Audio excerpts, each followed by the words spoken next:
Welcome back to Portfolio Rescue. Our inbox is always full of questions about personal finance, taxes, investing. Duncan, we got our first one on leverage ETFs in a while today. We're going to talk about it on the show. Remember, our email, askthecompoundshow@gmail.com. We're sponsored today by Futureproof. Futureproof Festival, September 10th through 13th, I think it is. Yep, I nailed it. Huntington Beach, California. A bunch of us from the firm were in Chicago this week in our Chicago office, and we were talking about some things we're going to be do differently at Futureproof. It was kind of, last year was kind of the initial thing, we had fun, we figured it out, but we were still just kind of testing the waters a little bit. Now that we know what we're doing, it's going to be even more fun. It's going to be great. I have an important question. The people want to know, what movie scene are you guys going to reenact? I know I think I asked this on a previous one, but have you thought about it? Top Rocky 3. What's another good beach one? Yeah, I don't know. I'll have to think. All right. We'll think about it. We'll come up with something. All right. Let's do a question. Okay. Up first today, we have a wedding question. So first off, congrats. I'm getting married in July, and we're spending about $50,000 on a 150-person wedding. We booked our honeymoon in Cabo at an all-inclusive resort for $7,200. I'm very excited for this trip, and I know that it's going to be the time of my life and one of the happiest things that I do along with the wedding. We're in great financial shape, and they give details, and I would say they're in great financial shape.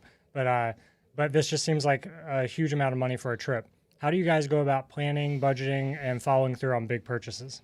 Yeah, we're talking, I think, someone in their late 20s, six-figure income combined with their new spouse, no debt, paid off student loans, no credit card debt, maxing out their 401k and IRAs, and setting aside money for a house in a taxable account. So this, for someone in their 20s, they are beyond prepared financially. Yeah. The problem is there's plenty of personal finance experts out there who teach you how to save money, but no one actually teaches you how to spend money. That's not a thing anyone ever talks about, right? It's really easy to chastise someone for spending too much and going crazy with their credit card. Not many people spend the time to figure out, like, what should you spend your money on to make you happy? And I do say, like, now, not all spending is bad, right? If all you do is save money but don't enjoy it now, what's the point? I think you have to strike some sort of balance between, I'm going to delay gratification for future me, but I'm also going to enjoy in the present a little bit too. You have to have some balance here. Obviously, for some people, it's the opposite problem. All they do is spend, right? But we have plenty of people like this who they have that mentality of a saver, and that was me for the longest time. I think a lot of it, there's two parts for, like, your financial habits. Part of it is the environment you grew up in, the habits you learned from your family or parents or friends or whatever it is. And then I think part of it is personality driven. I would think I was just born to be a saver. I've always been a saver. So kind of in the 20s, I was kind of in a similar situation, minus the six-figure income this person has. I had to sort of teach myself how to spend a little bit, right? So I think the important thing is this person is going to be fine. They're already maxing out their 401k in their 20s. Like, regardless, you should have some fun. So I do have one comment on the wedding thing first. I know a lot of people will, especially after you are a few years away from it and you're financially inclined, you look back and you say, God, what a ridiculous way to spend your money. Why would you spend that much money for one single day in your life? It doesn't make any sense. The economists will say, why would you spend X thousands of dollars on a dress you're going to wear once and put it in your storage closet? What if we invested that money instead, right? I get that mentality. But looking back on my wedding, now that I'm far enough away from it, I think, let's see, 2007. So, we're getting close to, It's been a while. Closing on 20 years there. It's the only time in my entire life that everyone who mattered to me in my life was there the same day. All my friends, all my family, high school friends, college friends, childhood friends, family from both sides of the family, wife's friends, everyone was in one place at the same time. That's never going to happen again, right? Is that worth that kind of investment? I think so. Looking back on it, like, and plus it was a good party too, right? My wife and I actually did Cabo for our honeymoon as well. I don't think it cost that much, but not a bad place. Here's what I would do to sort of get over this hump and get out of that saver mentality. I just want you to start off by picking one category that you're going to use as, like, your spending thing, like your one place for safe spending. It's a safe place for spending, right? You're not going to be judged. It could be travel. For some people, it might be, health and fitness, experiences, going out to dinner or drinks with friends, something like that. Give yourself a break in that just one specific category, right? You can set a dollar amount within reason, but I'd say don't question that. My first category was books. I think I mentioned before, when I first came out of college, I knew next to nothing besides reading a few textbooks, so I had to play catch up, and I was doing a ton of reading. And I would go to the library, because I was a frugal guy, but all these books would be on back order that people would, have already signed up for. So I'd wait weeks or sometimes months for a book. And finally I said, screw this. I'm just going to buy the book. And so for me now, books, I bought a Kindle and I never question buying books, right? If I see a book I want to buy, I'm going to buy it. If it looks interesting, I'm going to buy it. And granted, some of them sit on my Kindle forever and don't get read. But that's to me, that's like a spending category that I'm okay with, and I'm not going to question it because that's something that I like spending money on. So the way I view it is you have to be kind of selectively cheap. Unless you make obscene amounts of money and you just don't care, you're going to have to cut back in certain places and spend in other places. You have to prioritize. So here's my line of thinking on some of this. Like, we like having a nice house, but we filled it with relatively inexpensive furniture. Why? Because kids destroy furniture, right? So we don't want to spend a lot on that. I do like paying for time and convenience, lawn care, snowplow, house cleaning, that sort of stuff. I'm perfectly fine paying for time, right? I don't drive luxury vehicles. My wife and I aren't big fans of fancy restaurants. The no expensive hobbies like skiing or golf for me. If that's your thing, that's fine. But for me, that just it's too much of a time and money suck. I know that I only have a finite amount of time with my kids before they're like out of the house and doing their own thing and not wanting to hang out with me anymore. So my wife and I prioritize spending on experiences with the kids. I'm not to brag, I like spending money on clothes a little bit. I'm not going to apologize for that, but I couldn't tell you the last thing I bought that wasn't on sale. This sweatshirt here, pretty new one, sweater, bought it on sale. Is that marine layer? That's probably a J. Crew. Okay. Yeah, I do get a lot of questions from people about my fashion choices. Maybe I should start my own little fashion. Honestly, yeah, I think you're setting the fashion trend for the compound. Yeah, so I think the big thing is just prioritizing the thing you care about and then just being fine cutting back everywhere else. But you have to find those categories that you enjoy and then double down on them. So start with one.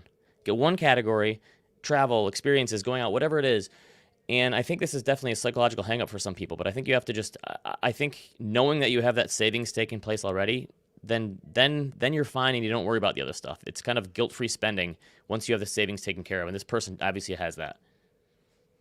Duncan, what's something you like spending money on? I was just saying, I was saying in the chat, the kind of the same thing. I've never regretted spending money on traveling. Like I've gotten to go to quite a few countries in Europe and I've never been like, oh wow, that wasn't worth it.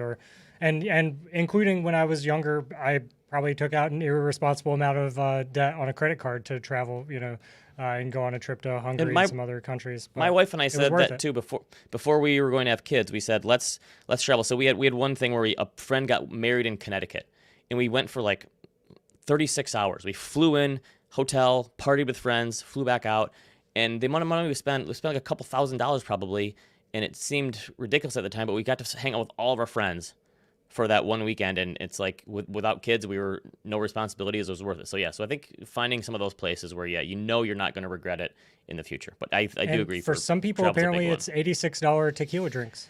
So to each their own. You only live once. That's a reference to Animal Spirits for those of you that haven't listened yet. Okay, up next today, we have a question from Brent. Piggybacking on the Roth IRA conversation from last week, what are your thoughts on buying and holding a leveraged ETF and a Roth IRA? For example, I'm 34 years old and plan to retire at 65. Would a leveraged ETF in my Roth IRA likely lead to better long-term returns? I'm a very disciplined investor and do not make changes in my accounts. I've held SPY and only SPY since I opened the account 12 years ago. Thanks for all you do. All right, first one of these in a while, right? A lot of bond questions lately, but we finally got a leveraged one. So this fund that they ask about, it seeks to 2 times the daily performance of the S&P 500. Some of these leveraged ETFs will kind of chop you up because they reset on a daily basis. They're trying to get double the daily return. So sometimes it doesn't work out exactly what you'd think, but I looked at this one. This one is actually not too bad. So John, pull up the chart here. This is SSO versus SPY. These are the annual returns by year. This one actually goes back to 2006. And you can see it's not exactly 2 times, but it's pretty darn close. The down years are really bad. The up years are really good. The highs are higher and the lows are lower, right? So this thing actually does an okay job doing this. This is ridiculously volatile, obviously.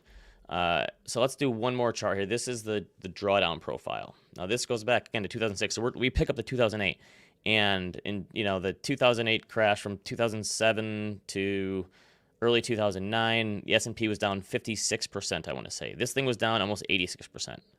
And the difference between a 56% return and 86% returns, not 30%. It's way, way bigger. This is depression level kind of stuff here, right? Even during the COVID crash, this fund was down 60%. When the S&P was down a little more than 30, the depths of the current bear market was down almost 50%. So these things get crushed, right? I know you said you're disciplined. You can hold on to the S&P. That's fine. I just wanted to point this stuff out there. So I don't really think the placement of a fund like this matters nearly as much as your ability to hold on for dear life. However, let's say that you want to use this as a carve-out piece for your speculation bucket, and you're going to keep majority of your holdings in other stocks or bonds or whatever, and you have a small piece in this, 10%, 15%, 20%. You say, I'm going to speculate with this, and I'm going to rebalance it occasionally because I want to take advantage of this volatility. When it's up a lot, I want to rebalance out of it. When it's down a lot, I want to rebalance into the pain. Then maybe a Roth makes sense if you're going to be doing some rebalancing and taking advantage of that volatility. But I think the placement of this one probably doesn't matter nearly as much as your ability to hold on for dear life. I guess if you think that you're going to be holding on and getting big gains over time and the stock market continues to go up, yeah, Roth would make sense. But yeah, I think it depends how you utilize it. I have to be honest, this one hits home for me because I started to buy into all the questions we were getting back a couple years ago. Why wouldn't everything just be triple levered? The market's going up, and look at this past performance. And I've gotten kind of torn up on the triple levered Qs. Okay, triple levered. Okay, right, triple so levered. It's down. What, probably 80%, 70%? I think I was top ticking it basically. So yeah, I've averaged into it, but yeah, it's been a rough position. And you're gonna hold on to it? Yeah. I mean, the thing is, when it comes back, the gains will be good. But that's the thing is, it's only got what, a 1.2% fee or something, You're paying for that leverage, I guess. Yeah, it's rough. It's tough. I mean, the good thing is that I guess in a fund like this, you're not gonna get a traditional margin call or something. So I get it. I would say just position size correctly because this thing will rip your face off. Yeah, and yeah, stocks go down. Yeah, yes. Who knew? All right, let's do another one. Okay, question 3 from Charles. As a retail investor, how does one go about assessing the investment performance of a security or index fund beyond looking at the historic performance, which Ben Carlson recently described as chasing performance? On this note, can you please explain a backtest in simple terms? What is a good way for an average investor to do a backtest? This one, I don't really understand the backtest thing, not being a finance person. It sounds really cool, though. Well, the idea is just there's a few different ways to look at a backtest. So the backtest could be you look at some sort of stock picking strategy. I'm going to pick only stocks with this type of PE ratio or this type of momentum or whatever the case may be. You put it into a backtest. You say, I'm going to do the top 30 holdings or whatever, and then you run it, and then it looks amazing. The problem is that you can torture the data to say anything you want it to say in a backtest. So I'm not sure which performance chasing comment they're talking about here. I do like to use my full name here. The only time people really use full names is in rom-coms. If a Matthew McConaughey movie, whatever his name is, they'll say the full name. No one ever says your full name first and last in real life, right? It's only in movies or TV shows. Yeah, or when you're in trouble. Yes, I do agree that making investment decisions based on short-term outperformance tend to lead to disastrous outcomes for investors, and it's not just individual investors. This is not just retail, institutional investors as well. So John, throw this up there. This is from my Organizational Alpha book. The team of researchers looked at the outperformance 1, 2, and 3 years before these pensions and endowments and billion-dollar funds decided to hire a manager, and then what happened after they hired them. So the 1, 2, 3 years before, they were performing like crazy, right? And then the 1, 2, 3 years afterwards, of course, they underperformed. So you make your decision based on short-term performance, probably not going to work out too well. Same thing with individuals. The good news is that individual investors have never had better access to backtesting tools, right? Most of them for free. I've always enjoyed Portfolio Visualizer is a pretty good one. If you want to do mutual funds, ETFs, individual stocks, you can do a backtest and look at the performance and the drawdown profile and all that stuff. I do have a lot of thoughts on backtests because I performed many of them in my career. So I think we need to Charlie Munger this thing and invert it. So not looking about what you can get out of a backtest. Here's what you can't get, right? No matter how good it looks on paper.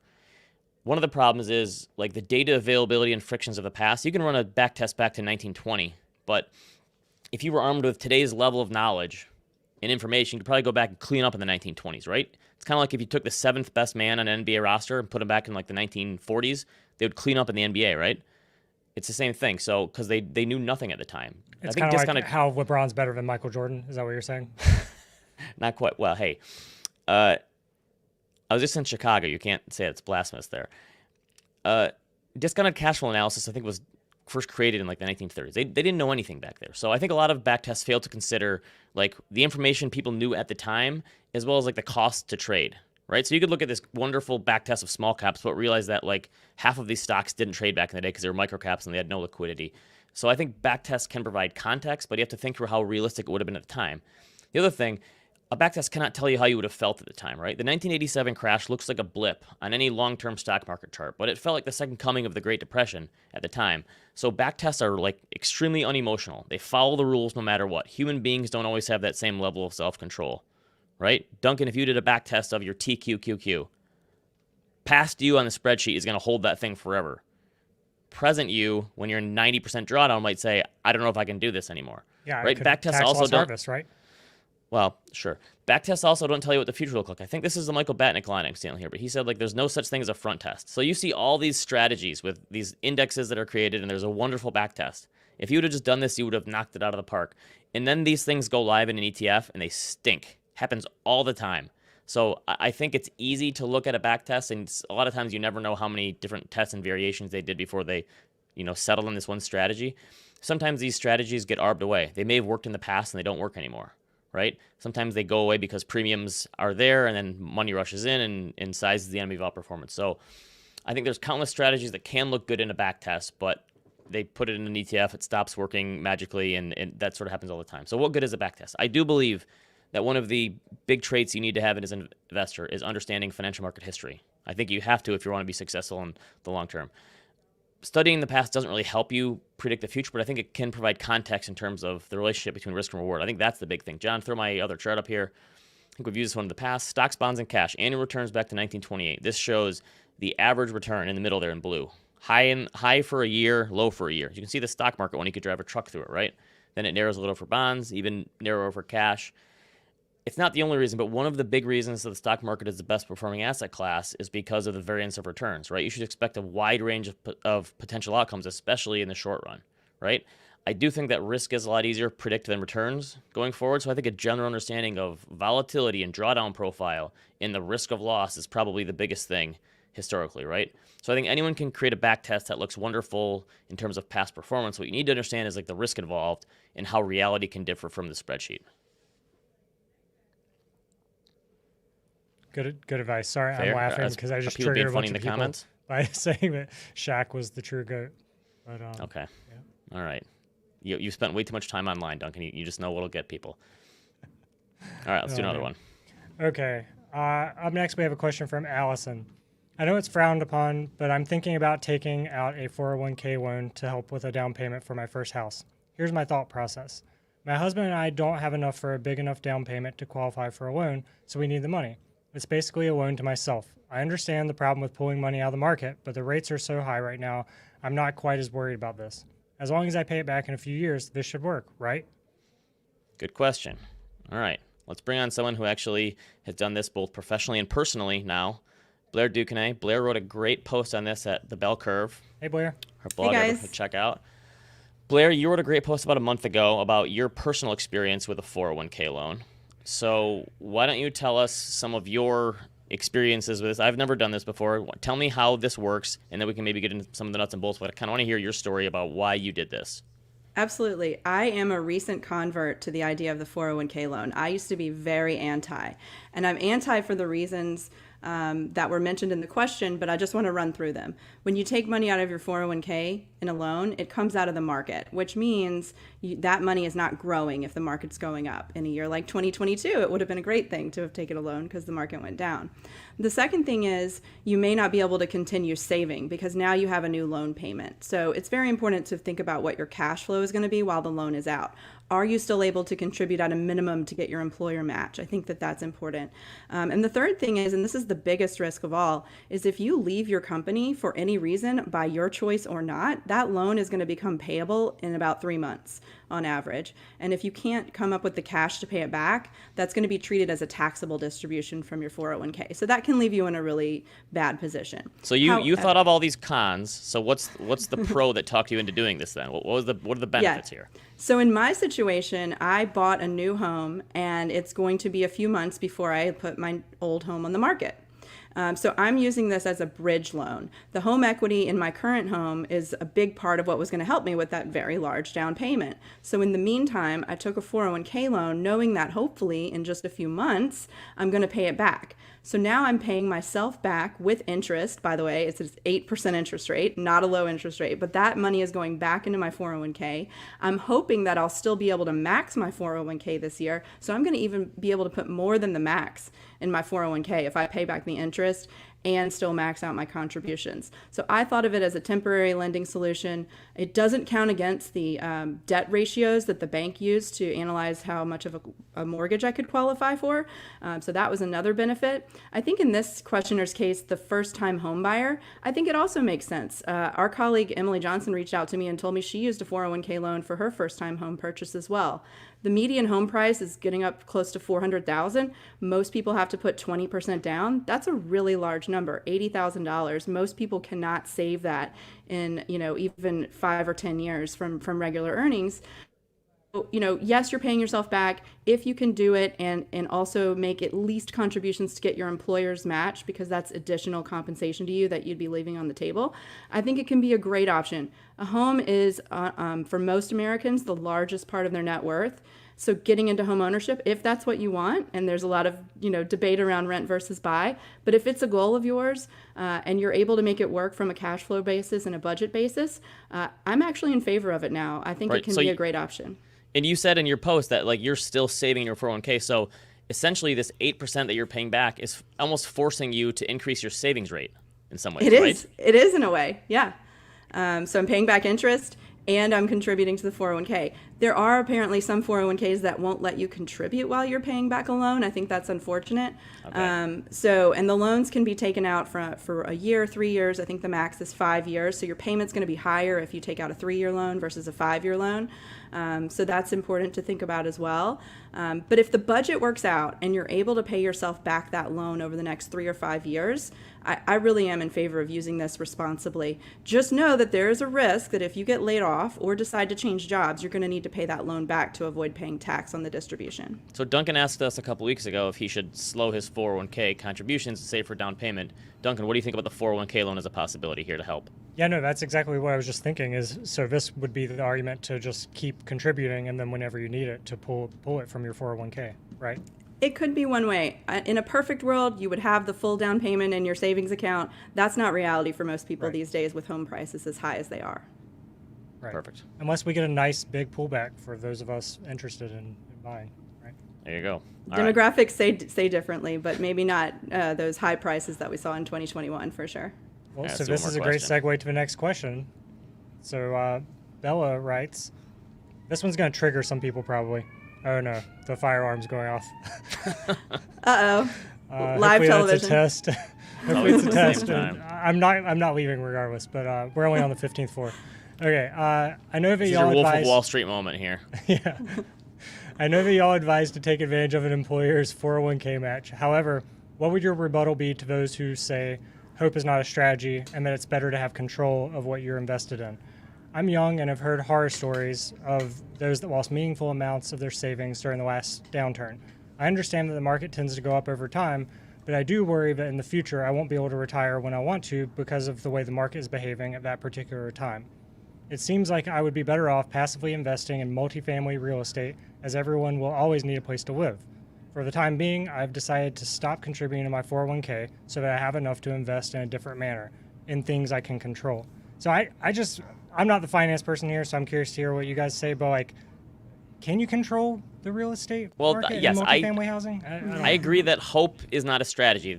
They are right there. Also, Blair, this had to be from someone in the South because they put y'all in here, right? And I know that as someone in the North, I don't feel comfortable ever using that term. I don't even use y'all. I need to get better at using y'all. It's actually a better way of saying you guys. But my thinking here is shifting your investment strategy from financial assets like stocks and bonds in a 401k to multifamily real estate is simply trading one risk for another, right? I'm not saying you can't find success as a real estate investor. Like Blair, you and I both know people, clients that have been very successful real estate investors. It can happen, but there are a unique set of risks to that strategy. And I know there's a lot of investors that view real estate as like this tangible thing, so they think they can control it better because it seems like stocks feel like this just intangible thing that's out kind of in the ether that you're like you have no control over those corporations, or if investors get spooked or interest rates or whatever. But a lot of those other risks of owning single family or multifamily housing are just kind of different and idiosyncratic to those different areas. So Blair, thoughts on some of the risks involved here? I absolutely agree with that assessment. There's two parts to this question. One, that you don't have control over the investments in your 401k. That's really not true. You can decide if you want to be in stocks, bonds, some combination of both. If you want in large cap stocks, small cap stocks, there's a menu of options available to you to build a diversified portfolio, and you can go in and trade that account. Some of them limit it to 2 or 3 times a year, and you don't want to be actively trading, but you do have some level of control. Now, if the question is, I don't feel in control over stocks versus having real estate in my hand that I feel this sense of control over, just consider the fact that you also want a diversified portfolio. Maybe investing in multifamily real estate is a great option for you, but you wouldn't want to put all your eggs in that one basket. I think about living here in New Orleans. What if I had a portfolio of rentals here and we have another hurricane that displaces people for months? That's a huge risk. Having tenants move out, not being able to re-rent the place, having to evict people. If it's development of multifamily homes, those are really risky. They're taking a lot of leverage with high interest rates. So all investments incur a certain amount of risk. Even if you can't touch or feel bonds, you do have some control over your asset allocation in the 401k. I think that the concentration is the biggest one. It's much harder to be diversified in real estate. So I think having that sort of other piece is helpful. Also, you have the liquidity risks where you can't exactly spend a home. Yes, you get monthly cash flows, but who knows how much that is sort of, covering what your costs are. It also could be more expensive than you assume, right? Because borrowing costs have gone up and the costs of upkeep and maintenance and taxes and all this stuff. If you have to replace a roof or find tenants. It is true that everyone always needs a place to live, but I don't think that necessarily means that people are going to have to live right exactly where you buy, right? So the location could just be wrong. Like you said, there's other big risks that come. So I wouldn't try to talk anyone out of investing in real estate. It's a totally different set of risks if you don't know what you're doing, because you're competing against people who really do know what they're doing, and that, even for them, it's not that easy. Exactly. So think of your 401k as part of your compensation. If you don't at least do that, you're taking a pay cut. So I think it's worth always doing the match at a minimum. Whether or not you don't want to lock up money that you can't spend until retirement or not is a different conversation, and there are reasons to save cash outside of the 401k as well. But at the end of the day, there's nothing inherently, it's not just hope if you're investing in a 401k. A long-term diversified strategy will do well for you. All right. If you're investing in real estate, you're hoping that you have income coming in and that it's going to grow over time. And if you're investing in the stock market, you're having profits come in and dividends come in, and that's going to grow over time. Kind of the same thing. It's not any less real than investing in real estate. It's just more spread out. And imagine if you owned the apartment building that I was living in, back at the end of 2022, 30 units, one person, lets a pipe bust because they turn their heat off, and you're out of 8 units. There are 8 units, and the common areas all needed a ton of work. So, yeah, there's definitely stuff out of your control. Yes, there's other risks there. Yep. Okay, so I want to thank Blair for coming on again, sharing her Thank experience. you for having me. Appreciate that. I love when someone takes a general rule of thumb that people think in finance exists and then show an exception, because I think there always are exceptions to these rules, right? 100%. Yeah, if thanks. you have a question for us, email us, askthecompoundshow@gmail.com. Leave us a comment in the YouTube section. Thanks for everyone tuning in live. Everyone really wants to see the Ben Fashion blog. I think we're going to have to go for it, Duncan. Let's do it. If you're watching on YouTube, remember, become a subscriber for us so you can be part of this chat. Compound merch, idon'tshop.com. Tomorrow, new Compound and Friends. We'll see you next week. See you, everyone.